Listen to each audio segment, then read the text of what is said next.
toward the One, the perfection of love, harmony, and beauty, the only being, united with all the illuminated souls who form the embodiment of the Master, the Spirit of Guidance. Well, welcome everyone. This is the fifth of our series of 6 classes on living in your resurrection body. And our theme tonight is desire and creation/creativity. So we're going to be talking about some general principles that not only apply to talking about desire and creativity, but also to pretty much all the other things we've been sharing in the preceding classes.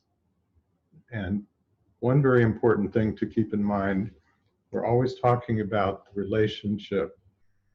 If you remember that metaphor of the line coming from the divine central sun, and our soul is that whole ray, and our consciousness is usually just focalized here in manifestation, but in actuality, our soul is the entire ray.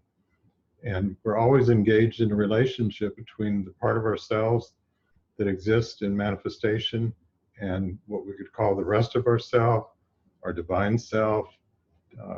Even R.B. calls it our personal Lord, or sometimes our angel.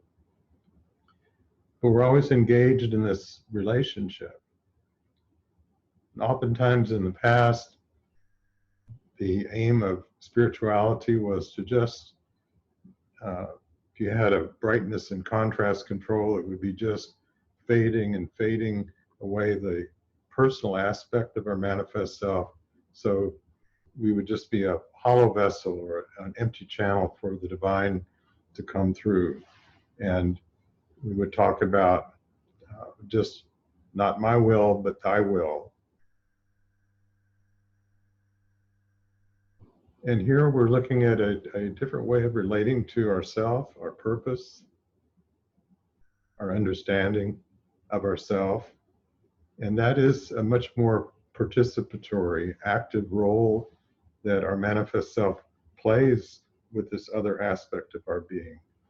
And so, as we've discussed before, Hazrat Inayat Khan has said every desire begins with a divine impulse, and that impulse tends to get distorted all the way down to our consciousness and manifestation.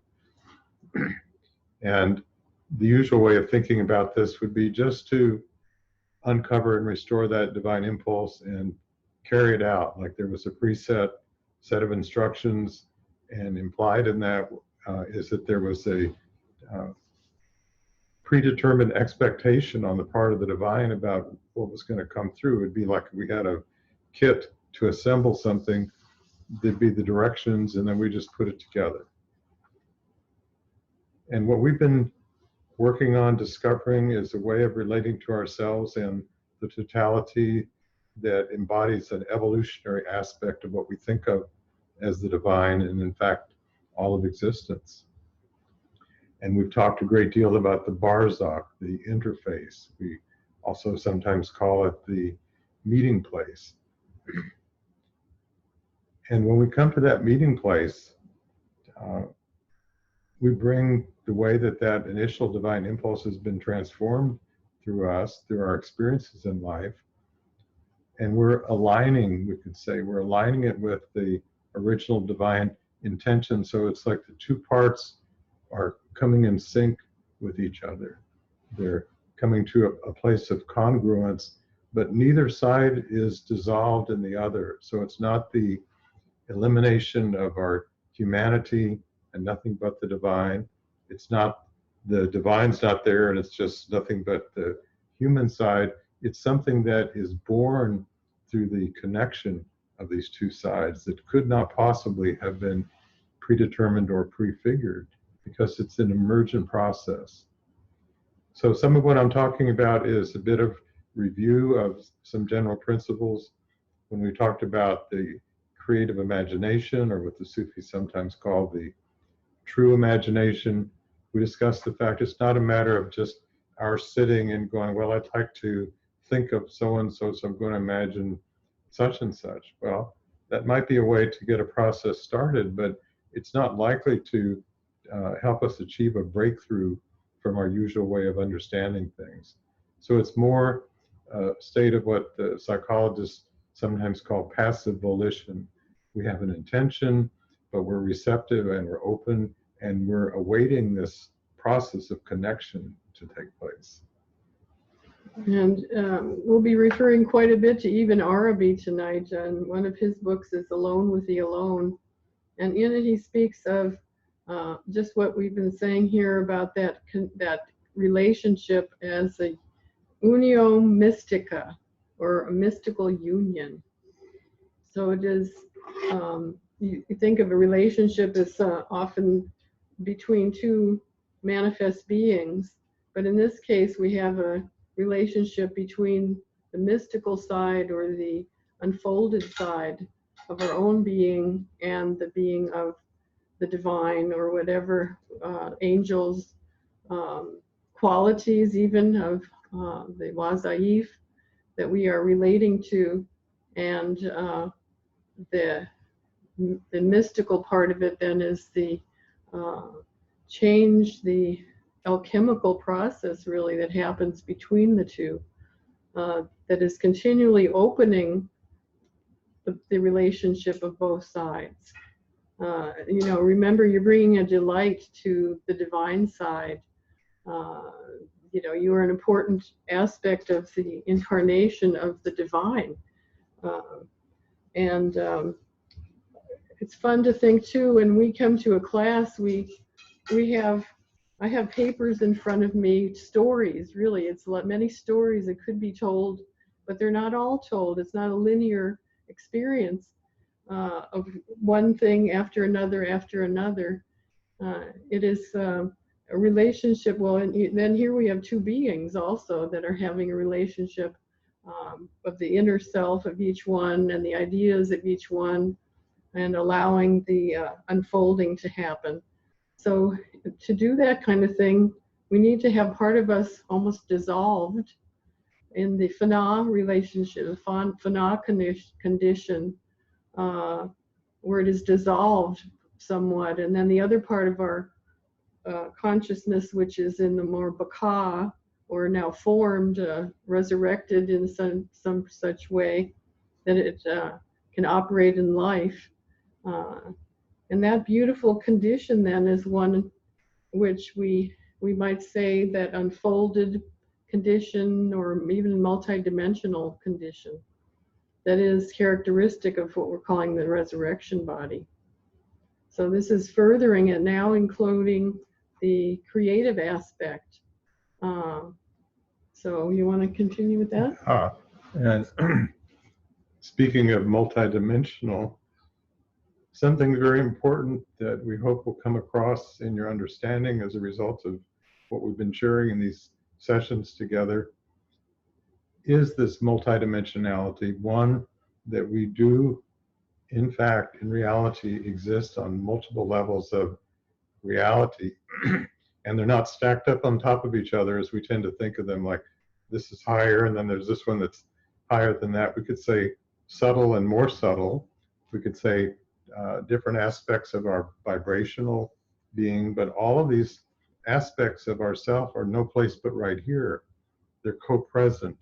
Our consciousness tends to be focalized in a very narrow band of vibration, just like on the electromagnetic spectrum of light.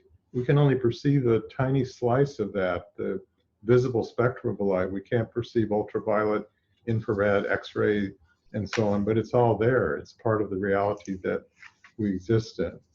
So that's one part that's very important to keep in mind. And we've been sharing some methods to help awaken our consciousness on these subtle levels. And then we've shared some practices that help to bring about a circulation between these levels. And ultimately, what we want to come to is an experience of our being as a unitive structure, that part of which exists in manifestation, exists in time and space, and a much larger, in quotes, because it's not in the same space as this physical space aspect of ourself, is beyond time and space. But all of that, all of those levels, is our true existence. So when we share in these experiences, of relating our human and divine selves, our manifest and transcendent selves. It's a way of, Pure Light would call it toggling, kind of going back and forth between the focus on one side and the focus on the other side.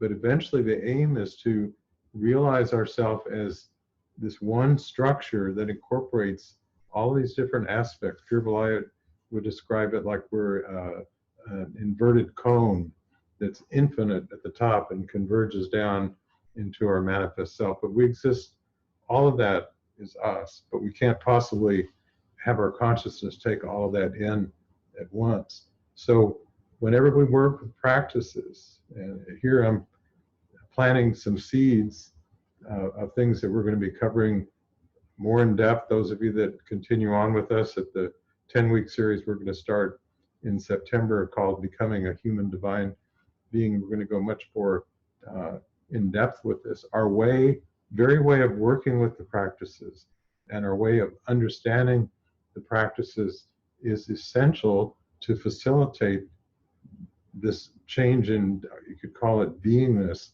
to take place in us, to enable us to make the quantum leap from our separated sense of self in time and space to ultimately awakening to what we're calling the resurrection body that transcends all of that, but also exists on all of those different levels.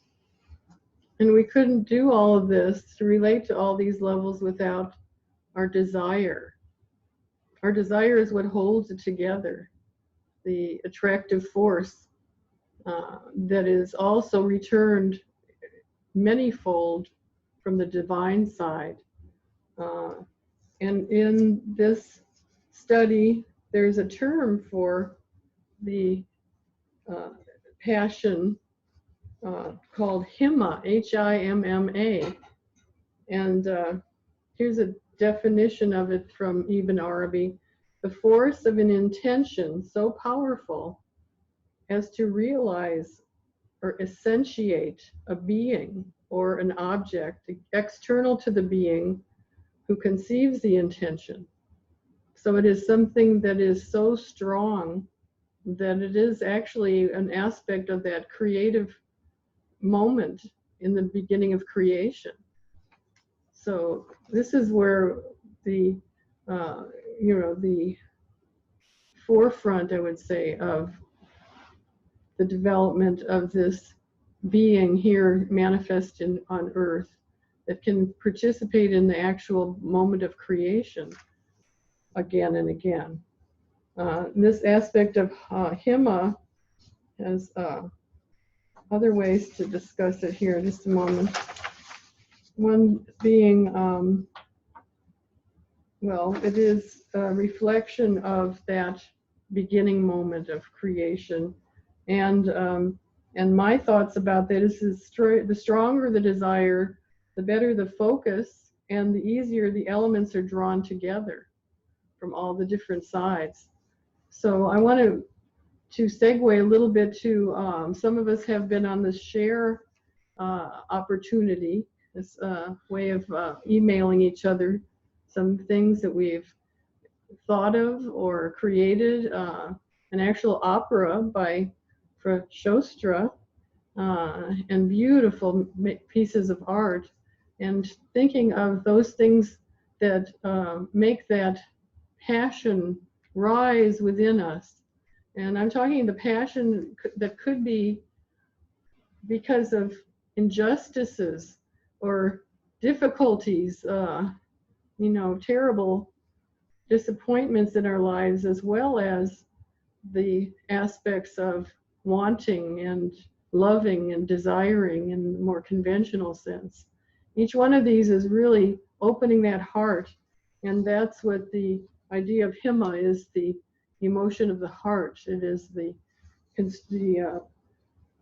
way of manifesting that comes through the heart. You want to take it from there? Yeah, well, I think this is a good place for a practice. So we're going to work with 3 different Wazaif, names of God. And the first is Badi, B-A-D-I, which means the the start, the creation. It's like the origin of our being. We could think of it as that uh, instant in pre-eternity when the divine being had a longing to know something that could only come through the full awakening of each of our individual unique souls, going through all the realms of existence, all the way into manifestation, undergoing process of awakening and being able to enter into this relationship with the divine aspect of ourself in a way that could bring something to the divine that could never have been there before. So think of that's Badi, Ya Badi, and then Halik, Khaliq, means the fashioner. I think we've worked with this practice in a previous class. But so think of it, the divine launched forth your soul, this ray, going through all the realms of existence, and kind of gave you a default setting, like our computer programs have default settings. It's what you get if you don't change anything or get involved in the process. But now we have undergone, each of us in our own way, a process of awakening to different extents, so we can participate in this process. I think we worked with a practice before. We were envisioning, fashioning the subtle energy of our subtle bodies. So in this practice, Ya Halik, we're imagining, we're taking what was given to us in the creation of our soul and how it's gone through and awakened and had experiences, and now we're fashioning it in a way that's always in participation with this other side of ourself in the Barzakh. And what's the result of this? Ba'ith, B-A apostrophe I-T-H, Ba'ith means the resurrection.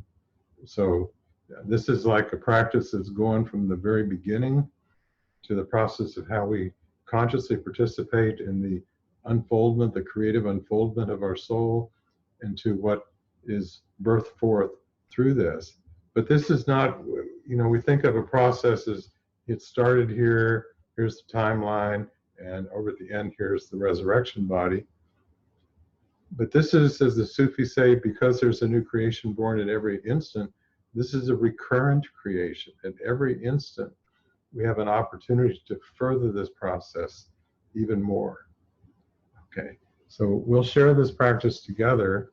I'll do it first. Once again, Badi, the beginning, Ya Badi, Ya Halik, a little bit of a guttural Halik, Khaliq, the fashioner, and Ya Ba'ith, B-A apostrophe I-T-H, the resurrection. So I'll say it aloud, and then join with me and say it at the same rate that I do. And we'll do this several times together. And just at the start, kind of put the thoughts or the images that go with this, but then let go of those and just allow yourself to ride that unfoldment of your soul. And there's no head movement with this. Ya Badi, Ya Halik, Ya Ba'ith, Ya Badi, Ya Halik, Ya Ba'ith, Ya Badi, Ya Halik, Ya Ba'ith, Ya Badi, Ya Halik, Ya Ba'ith, Ya Badi, Ya Halik, Ya Ba'ith, Ya Badi, Ya Halik, Ya Ba'ith, Ya Badi, Ya Halik, Ya Ba'ith, Ya Badi, Ya Halik, Ya Ba'ith, Ya Badi, Ya Halik, Ya Ba'ith, Ya Badi, Ya Halik, Ya Ba'ith,